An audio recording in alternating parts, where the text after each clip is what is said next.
My name's John Graham, and I'm a badass granddad you didn't know you had. I'm here to tell you another story of my adventures. This one I'll call the Cuba Caper, and I'll offer some tips on taking risks and living a life with meaning, courage, and passion. In 1979, I'm a U.S. diplomat assigned to the U.S. mission to the UN in New York, and my job is to keep tabs on the third world, the poor nations of Africa and Asia.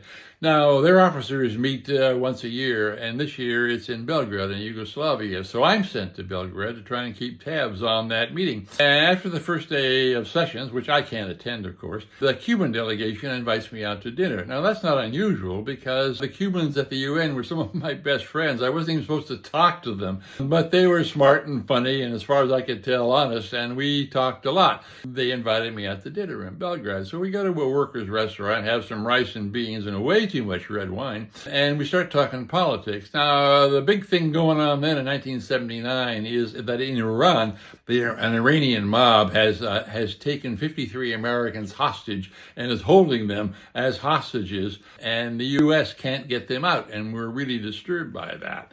So anyway, we're talking about that, and my Cuban contacts, one of them, his name is Raul, says, "Hey, John, we may be able to help with that because our president, Fidel Castro, is in really good terms with Ayatollah Khomeini, the head of Iran, and maybe he could be an intermediary, help get your people out."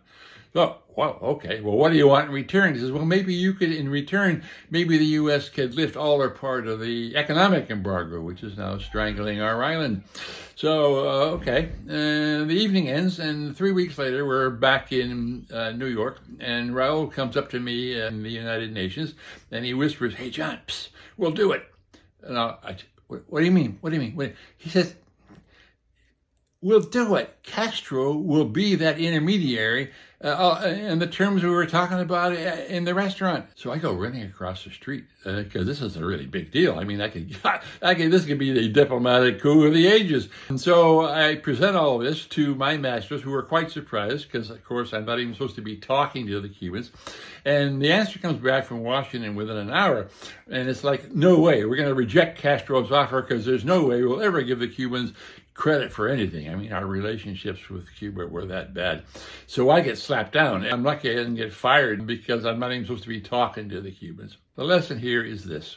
If you're confronted with the opportunity to do something really good that helps a whole lot of people, maybe in your family, your community, your business, your country, the world, but there are risks involved and there are downsides involved, don't let small-minded people with small ideals keep you back. If it's the right thing to do and you're convinced it's the right thing to do, then do it.